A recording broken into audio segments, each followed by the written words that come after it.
Il-Ministru Rodrick Galdes ma jrid jippubblika l-evidenza u d-dokumenti wara li kien allegat li hemm każ ta' unexplained wealth brabta ma' xiri ta' proprjetà f'Għawdex u fid-Dolomiti fl-Italja. Ta' kif wara r-rapporti tal-Journal Times of Malta flimkien ukoll ma' denunzja li saret mill-avukat Jason Azzopardi, l-erba' wara nofsinhar il-ġurnalisti saqsew lill-Ministru Rodrick Galdes brabta ma' dan kollu b'Galdes jisħaq illi hu iddikjara kollox un sista illi għandu dritt jgħix. Kollox naħseb għandi l-ħajja privata bħal kulħadd ieħor li nkun rrid ovvjament ngħixha wkoll, fl-istess ħin ukoll da mhux qed nitkellmu fuq proprjetà tiegħi biss imma mill-konjugi wkoll, naħseb li żball qed tagħmel il-medja huwa li tattakka s-salarju tiegħi biss. Meta jiena għandi dħul ieħor, dħul tal-konjugi tiegħi li mhux dikjarat, m'għandix għalfejn iddikjarah għax mhux obbligat li niddikjarah. Huwa spjega li ma jistax wieħed jibbaża biss fuq il-paga tiegħu għaliex hemm il-paga u l-introjdu komplessiv tal-mara tiegħu illi saħaq li għandha wkoll xi residenzi li qed tikrihom. Madankollu insista illi mhux se jibqa' jwieġeb dwar dan l-iskandlu serju li spiċċa nqabad fih. Inti ġa tajt tweġibiet, mhux ħanibqa' nagħti iktar tweġibiet għaliex kollox hemm pubbliku. Minkejja li bagħtna sensiela ta' domandi biex Galdes jippubblika l-evidenza kollha, mhux talli ma jridx jippubblika d-dokumenti talli issa ma jridx jibqa' jwieġeb. Fid-denunzja magħmula mill-avukat Jason Azzopardi u insista illi l-informazzjoni ngħatatlu minn Ministru fil-Kabinett ta' Roberta Bela għaldaqstant kien mistoqsi dwar jekk il-Grupp Parlamentari Laburista jħossux komdu b'dan kollu bil-Prim Ministru jgħid illi Galdes seta' spjega aħjar.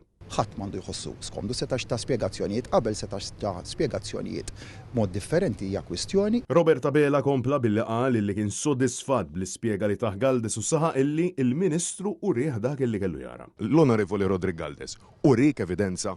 Tani l-ispjegazzjonijiet kollha u tlabt l-ispjegazzjonijiet kollha. Urik xi ħaġa? Tani l-ispjegazzjonijiet kollha illi lili tawni ir-raġuni għala ma nieħu ebda azzjoni fil-konfront. Urik xi ħaġa? Urjeni dak kollu li kien meħtieġ li nara. Lill-Ministru Galdes taqsejnieh biex jippubblika l-evidenza la darba m'għandu xejn xi jaħbi imma hu saħaq illi ma kienx se jagħmel dan. Jekk m'hemm assolutament xejn ħażin kif qed tgħid inti. Għalfejn ma tippubblikhomx? Għalfejn, pereżempju l-bank transfer tal-5,000 euro depositu fuq il-penthouse ta' Għawdex, il-140,000 li ħallas, għalfejn ma tippubblikhomx dawn l-affarijiet? Dejjem iddikjarajt lassi pubbliċi, infatti instabu fir-riċerki pubbliċi, nassigurak ukoll issa ġala darba din il-kwerela jien ħankun qed nimxi mal-proċeduri legali permezz tal-avukat tiegħi u nkun qed nagħti l-informazzjoni. Jekk tippubblikhom dawn jieqfu. Nagħtihom lill-awtoritajiet b'rispett kollu għax għandi fiduċja fl-awtoritajiet. Grazzi. Intant lill-Prim Ministru staqsejnieh xurih Galdes. Madankollu, anke f'dan il-każ bqajna mingħajr tweġiba. L-Onorevoli Rodrick Galdes, xurik? Jekk m'għandux problema, mhux jaqbatu jippubblikhom. Għalfejn ma jippubblikhomx, Prim Ministru. U fil-waqt li Roberta Bela jgħid li Rodrick Galdes għandu s-sosten tal-Grupp Parlamentari Laburista kollu, huwa surreali mhux biss li fl-aħħar jiem u ġimgħat lanqas biss ħarġet qarrija min-naħa tal-Partit Laburista biex jiddefendi lill-Ministru Galdes tal-illum fl-avveniment tiegħu il-medja Laburista lanqas biss tfaċċat. U hekk kif jinsab iżolat jidher illi Galdes ma jridx iċedi postu lanqas temporanjament sakemm ingħadda f'ismu la darba u innoċenti kif qiegħed jinsisti. Għalkemm ma ċaħatx li għandu anke proprjetà fid-Dolomiti.